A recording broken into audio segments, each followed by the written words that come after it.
Добрый день всем, говорю словами. Итак, малыш прожил первый год жизни, и у него уже появилось инопланетное бормотание. И зрители его – это вы, ваша семья.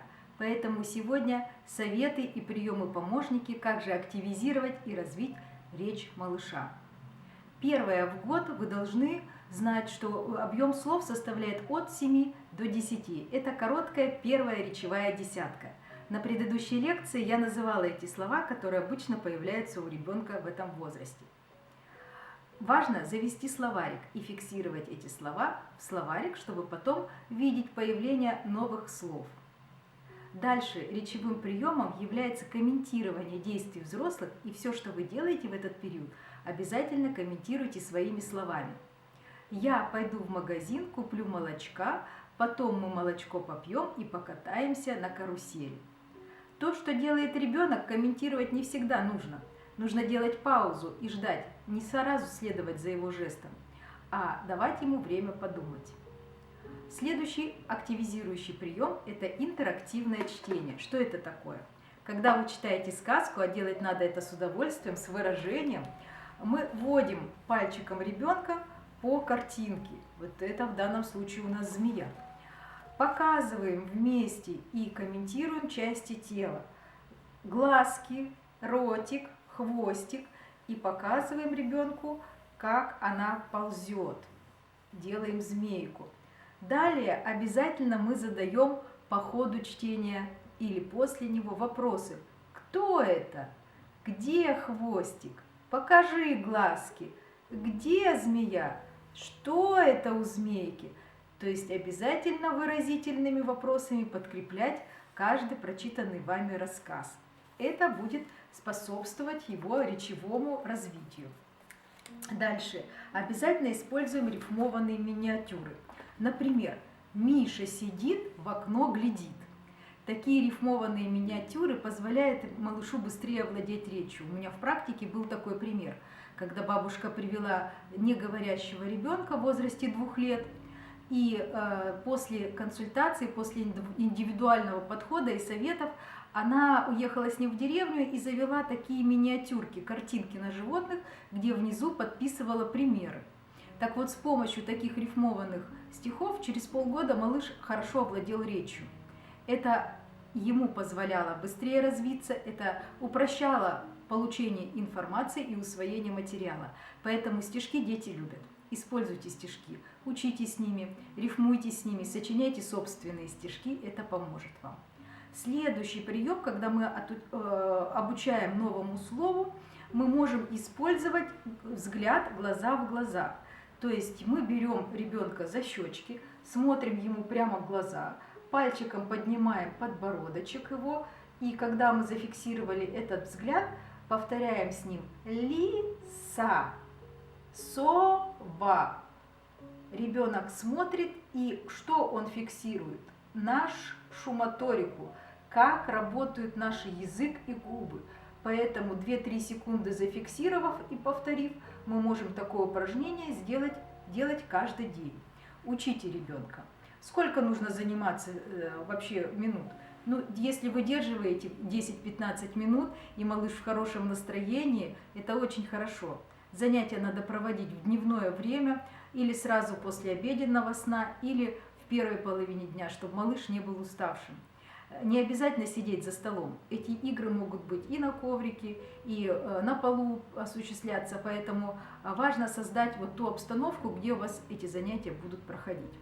Следующий развивающий прием – это ритмика. Мы отстукиваем те слова, которые выучили, например, машинка. Почему нужна ритмика? Центр речи у правшей находится слева. Это зоны Верники, центр понимания, и Брока, моторный центр речи. А вот центры рифмования, центры такта, ритма, они находятся справа. И когда мы слово отстукиваем, у нас начинают согласованно работать оба полушария. Значит, это послужит в последующем плавности речи и четкому выстраиванию и звучанию звуков. Поэтому отстукивать можно ладошками, отстукивать можно палочкой, стуча по поверхности. Парта. Это помогает и правильно расставить ударения. Отстукивать мы можем и по плечу ребенка, сидя на занятии, поэтому ритмику используйте в своей деятельности. Далее, какие приемы мы говорим о том, что акцентуировать речь, какие приемы мы должны знать. Речь взрослого в момент речевой активности ребенка должна быть медленной, акцентированной, достаточно четкой, выразительной. И как мы говорим, что вы должны говорить как артисты в театре, как Снегурочка, побуждая ребенка ответить вам. Поэтому активно сопровождайте свою речь жестами, активно действуйте эмоциями, улыбкой. И каждый раз поощряйте ребенка, если он сказал правильно или выполнил задание. Нужно погладить, похвалить, поцеловать его, обязательно поощрить его. Также важно в этот период создать предметно-речевую среду. Что это такое, спросите вы? Это то место, где у вас будут по каждой теме собраны игрушки. Это приучает ребенка к порядку. В лекциях для игр 9-месячных детей я говорила, как создать коробочки и для чего эти коробочки служат. Так вот, эти коробочки послужат вам еще до 2 лет, потому что предметно-речевая среда – это те игрушки, которые сосредоточены в одном месте и представляют семью. То есть в одной коробочке семья из животных, в другой коробочке у вас находятся фрукты, в мешочке у вас находятся мелкие детальки, которые вы можете вместе смотреть. В коробочке у вас гараж из машин. Гараж из машин в коробочке, да, располагается гараж.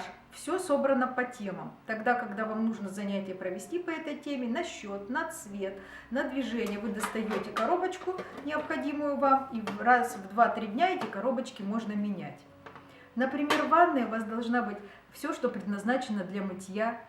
Там может быть щетка, расческа, зубная щетка, мочалочка, те плавающие игрушки. На кухне это то, что нужно для готовки пищи, ложки, вилки, кастрюли. Это тоже среда.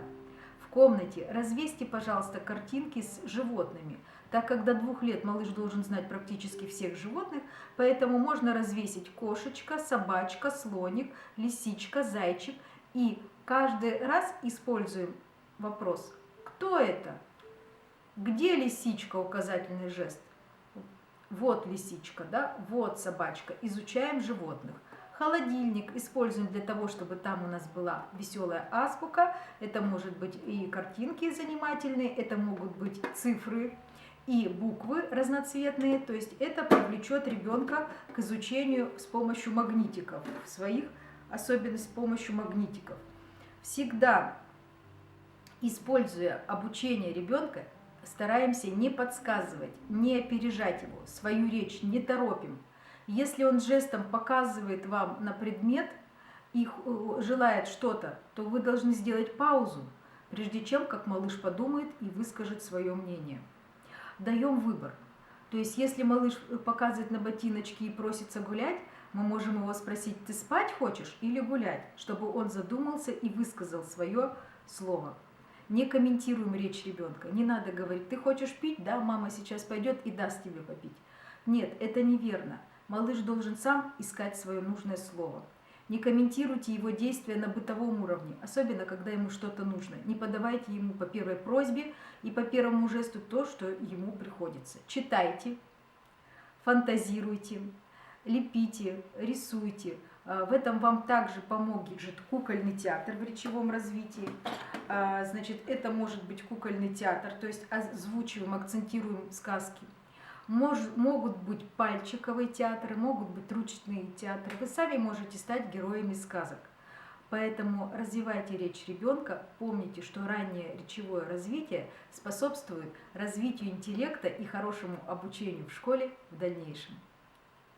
Спасибо за внимание.